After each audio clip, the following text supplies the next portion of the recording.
In today's video, you will learn how to create a custom WordPress registration form with Elementor. And also, since we'll be using Elementor's form block, you'll need to have the Pro version installed.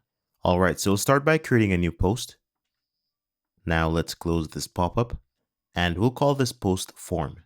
Let's click on Edit with Elementor. And once we're in the editor, we can go ahead and close the navigator. Okay, now we'll scroll down to the Pro widgets and we'll just drag this form to this empty space. Here's our form. We can click on Add Item to add another field. And by default, the type is set to text, but you can always go ahead and change it.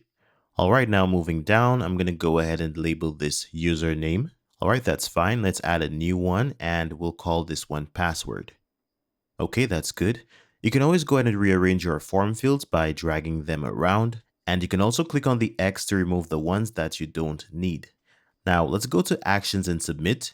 And here we just want to click on this plus icon. And in the drop-down menu that opens up, we just want to click on MailOptin. And this will create a dedicated MailOptin tab. And in this tab, we just want to select an email service. We'll choose WordPress user registration for this example. And moving on to the next option for our email list, we'll use subscriber. So what this means is that everyone who registers using this form will be added as a subscriber. And by the way, I'll be leaving a link to this documentation page which covers the steps in this video in the description down below. Alright, now we need to map our form fields to MailOptin's fields. For username, we'll use the drop down to select username, and the same goes for password. And since we don't have a website field, we're going to keep this mapped to none.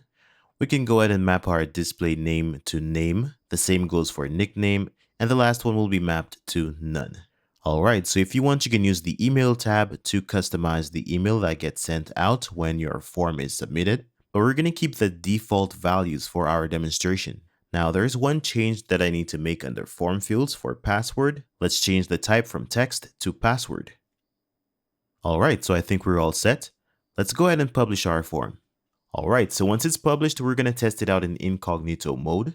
I'll just type in a random name, something like Jonathan Doe. And the username could just be something like jdoe22. Okay, and I'll just enter a random password. Time to hit send. And let's wait for a few seconds. Okay, so it was successful. We'll go back to WordPress and let's go to users, all users. And here, if we take a look at the list, we can see jdoe22.